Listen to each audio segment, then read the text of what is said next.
আসসালামু আলাইকুম রহমতুল্লাহ। সুপ্রিয় চাকরি প্রত্যাশী ভাই বোনেরা, যাহারা নবম বা 19তম শিক্ষক নিবন্ধন পরীক্ষার প্রস্তুতি নিচ্ছেন কিংবা প্রাইমারির ফ্রিলির জন্য প্রস্তুতি নিচ্ছেন অথবা সমাজসেবা ইউনিয়ন সমাজকর্মী পদের জন্য প্রস্তুতি নিচ্ছেন, তাহাদের জন্য জ্যামিতির একটি গুরুত্বপূর্ণ ক্লাস হচ্ছে বৃত্ত। তো আমরা বৃত্ত সম্পর্কে আজকে বিস্তারিত জানবো। এরপর কয়েকটি বিগত সালে কয়েকটি প্রশ্ন সমাধান করার চেষ্টা করবো ইনশাআল্লাহ। তো চলুন দেখে নেওয়া যাক। বৃত্ত একটি বিন্দুকে কেন্দ্র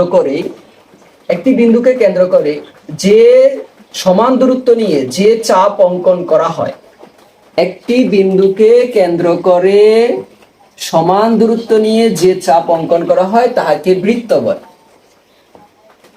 তো বৃত্তের একটি নির্দিষ্ট কেন্দ্র থাকে, এই কেন্দ্র বিন্দু থেকে সমান দূরত্ব নিয়ে একটা চাপ অঙ্কন করলে সেটাই হচ্ছে বৃত্ত।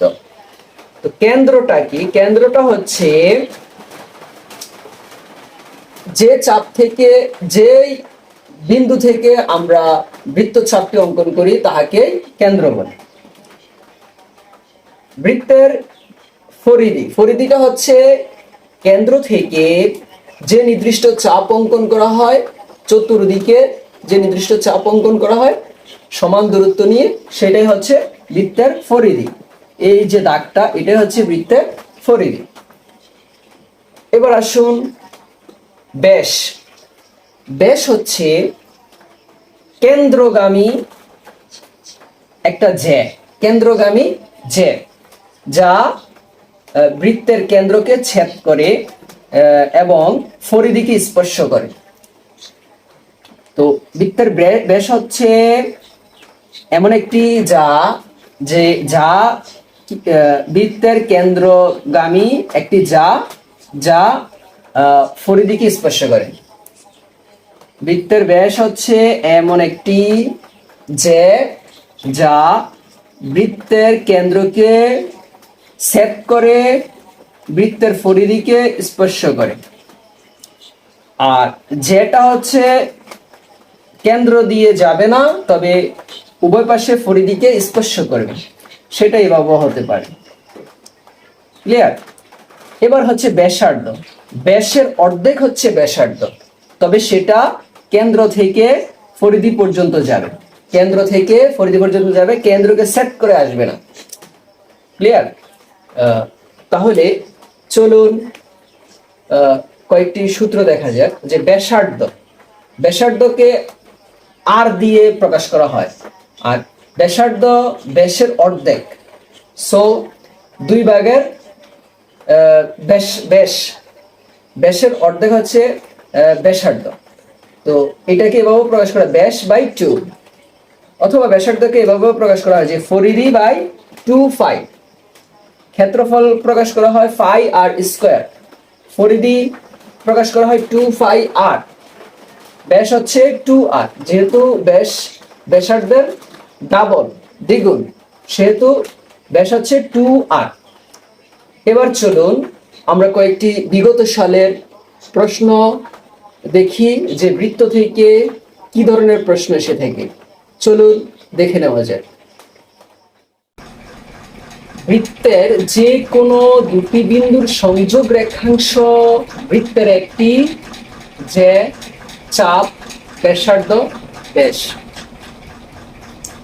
কি বলছে দেখেন, বৃত্তের যে কোনো দুটি বিন্দু সংযোগ রেখাংশ বৃত্তের একটি যে চাপ, ব্যাসার্ধ।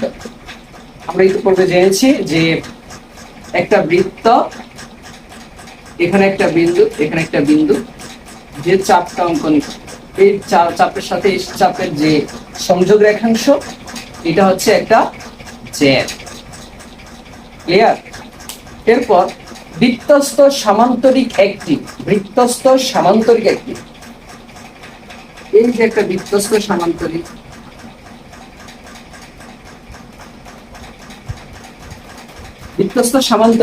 এটা হচ্ছে একটা বৃত্তের ভিতরে একটা সামান্তরিক অঙ্কন করছি। তো এই সামান্তরিকটা মূলত হচ্ছে বর্গক্ষেত্র নয়, রম্বস নয়, ট্রাপিজিয়ামও নয়, কি আয়তক্ষেত্র। বৃত্তস্থ সামান্তরিক একটা মূলত আয়তক্ষেত্র। এরপর দুইটি পরস্পর ছেদি বৃত্তে কয়টি স্পর্শক আঁকা যেতে পারে? দুইটি পরস্পর ছেদি বৃত্তে কয়টি স্পর্শক আঁকা যেতে পারে? দুইটি পরস্পর ছেদি বৃত্ত, এই একটা বৃত্ত, এই একটা বৃত্ত, তো দুইটাকে সেট করছে পরস্পর ছেদি। এখানে স্পর্শক আঁকা যেতে পারে একটি, দুইটি স্পর্শক। আমার একটু হচ্ছে দুইটি আঁকা যেতে পারে। তো দুইটি পরস্পর ছেদি বৃত্তে কয়টি স্পর্শক আঁকা যেতে পারে? দুইটি পারা যেতে পারে। বৃত্তের কেন্দ্র ছেদকারী জ্যাকে কি বলে? বৃত্তের কেন্দ্র ছেদকারী জ্যাকে কি বলে চলুন দেখে নেওয়া যাক। এই ধরুন একটা বৃত্ত, এটার কেন্দ্র হচ্ছে এইটা, এই কেন্দ্র থেকে সমান দূরত্ব নিয়ে একটা বক্ররেখা অঙ্কন করছি। তো এই কেন্দ্রকে ছেদ করে একটা জ্যা চলে গেছে, এই পাশ থেকে ও পাশে মিলিত হয়েছে, তো কেন্দ্র ছেদ করছে। তো এই কেন্দ্র ছেদকারী জ্যাকে বলা হয় ব্যাস। কি বলা হয়? আমরা পড়ছিলাম ব্যাস বলা হয়। এরপর আসেন 5 নং, বৃত্তের সমান সমান যে কেন্দ্র হতে সর্বদা কি? সর্বদা সমদূরবর্তী, অসমদূরবর্তী, সমান্তরাল, কোনোটিই নয়। বৃত্তের সমান সমান যে কেন্দ্র হতে সর্বদা কি? মনে করেন এখান থেকে এই যে কেন্দ্রটা সমদূরবর্তী, প্রত্যেকটি এখান থেকে যদি এতটুকু আনি, এখান থেকে এতটুকু আনলে, এখান থেকে এতটুকু আনলে, এখান থেকে এতটুকু আনলে, যেটাই হোক কেন্দ্র স্পর্শ করলে বৃত্তের সমান সমান যে কেন্দ্র হতে সর্বদা সমদূরবর্তী, এটা এইভাবে হয়। অথবা আমরা যদি এইভাবে যদি ধরি যে এই একটা জ্যা, এই একটা জ্যা, এটা হচ্ছে কেন্দ্র। এই কেন্দ্র থেকে এখানে হচ্ছে 5 সেন্টিমিটার ধরি, এই কেন্দ্র থেকে এখানে হচ্ছে 5 সেন্টিমিটার, তাহলে এদিক থেকে এখানে 5 সেন্টিমিটার এবং ওদিক থেকে ওখানে হচ্ছে ওইটার যেটা হচ্ছে 5 সেন্টিমিটার দূরত্বে। তো দুটাই যদি 5 সেন্টিমিটার 5 সেন্টিমিটার হয় বা 4 সেন্টিমিটার 4 সেন্টিমিটার হয়, মানে সমান দূরত্ব যদি হয়, তাহলে এগুলো হচ্ছে সমদূরবর্তী। কি? সমদূরবর্তী। ক্লিয়ার? এরপর আসেন, বৃত্তের কেন্দ্র হতে সমদূরবর্তী যে বক্ররেখা অঙ্কন করা হয় তাহাকে কি বলে? বলছে বৃত্তের কেন্দ্র হতে সমদূরবর্তী, বৃত্তের কেন্দ্র এখান থেকে এই যে সমদূরবর্তী একটা বক্ররেখা অঙ্কন করছি, এটাকে কি বলা হয়? এটাকে বলা হয় বৃত্ত চাপ। বৃত্ত চাপ বলা হয়। এখানে যদি বৃত্ত চাপ না থেকে যদি একটা অপশন যদি থাকে যে পরিধি, তাহলে আমরা পরিধি দিতে পারবো, কেননা কেন্দ্র হতে সমদূরবর্তী বক্ররেখাকে বৃত্ত চাপও বলা হয়, পরিধিও বলা হয়। এবার বৃত্তের বৃহত্তম জ্যা হচ্ছে, বৃত্তের বৃহত্তম জ্যাটা কি? সর্ববৃহৎ যে জ্যাটা ওইটা কি?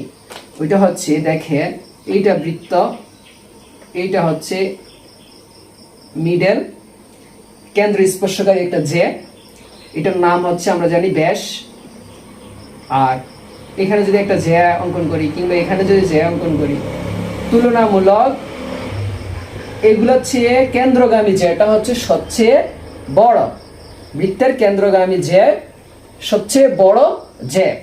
তো বৃত্তের কেন্দ্রগামী জ্যা কোনটা? বৃত্তের কেন্দ্রগামী জ্যা হচ্ছে ব্যাস, সুতরাং ব্যাস। ক্লিয়ার?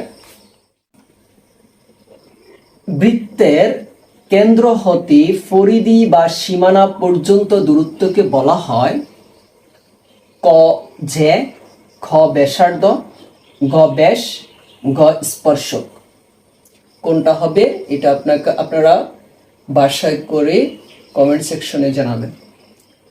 বৃত্তের ব্যাস 3 গুণ বৃদ্ধি করলে ক্ষেত্রফল কত গুণ হবে? 4, 9, 12, 16। যেহেতু বৃত্তের ক্ষেত্রফলের সূত্র হচ্ছে পাই আর স্কয়ার। আমি সূত্রটা লিখে দিয়েছি, পূর্ব ছিল লেখা ছিল, এখনো লিখে দিচ্ছি।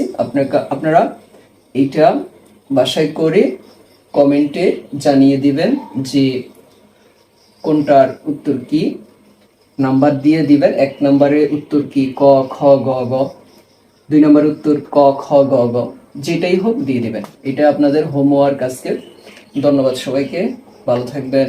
আপনাদের সুস্বাস্থ্য ও দীর্ঘায়ু কামনা করে এখানেই শেষ করছি। আল্লাহ হাফেজ। আসসালামু আলাইকুম ওয়া রাহমাতুল্লাহ।